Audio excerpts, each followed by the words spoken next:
হে everyone, আমি প্রিয়াঙ্কা। বৌদ্ধ park ঘুরে দেখার পর আমরা সেখান থেকে বেরিয়ে পড়েছিলাম।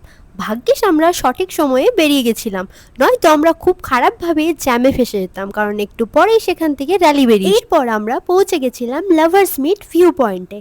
এখান থেকে তিস্তা আর রঙ্কিত নদীর মনোমুগ্ধকর সঙ্গম দেখা যায়। পাহাড়, সবুজ প্রকৃতি আর দুই নদীর মিলন সব মিলিয়ে সত্যি অসাধারণ সুন্দর। সেখানে অনেক দোকানপত্র ছিল, চাইলে খাওয়া দাওয়া করে নিতে পারো। তারপর আমরা বেরিয়ে পড়লাম আমাদের পরের গন্তব্য তেনজে টি পয়েন্টের উদ্দেশ্যে।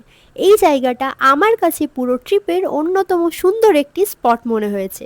চারিদিকে শুধু সবুজ চা বাগান, যতদূর চোখ যায় শুধু সবুজে ঘেরা। এমন পরিবেশে দাঁড়িয়ে থাকলেই মনে হয় সব ব্যস্ততা, ক্লান্তি যেন এক নিমিষে উধাও। প্রকৃতির এত সুন্দর রূপের মাঝে আমরা অনেকটা সময় কাটিয়েছি। চারিদিকে সবুজ চা বাগান, ফ্রেশ হাওয়া আর শান্ত পরিবেশ সব মিলিয়ে দিল গার্ডেন গার্ডেন নেই, দিল টি গার্ডেন হো গিয়া। আর এদিকে আরেকজন ভিডিও বানানোর তালে তালে চা পাতা তোলা শুরু করে দিয়েছিল। ভাগ্যি সঠিক সময় দেখলাম, নয়তো সব চা পাতা তুলেই ফেলতো। এভাবেই প্রকৃতির সৌন্দর্য আর অনেক সুন্দর স্মৃতি নিয়ে আজকের মতো এখানে শেষ করছি। যদি ভিডিওটা ভালো লেগে থাকে লাইক কমেন্ট অবশ্যই করে দেবেন। আবার খুব শীঘ্রই নতুন কোনো জায়গা আর নতুন অভিজ্ঞতা নিয়ে দেখা হবে। টাটা।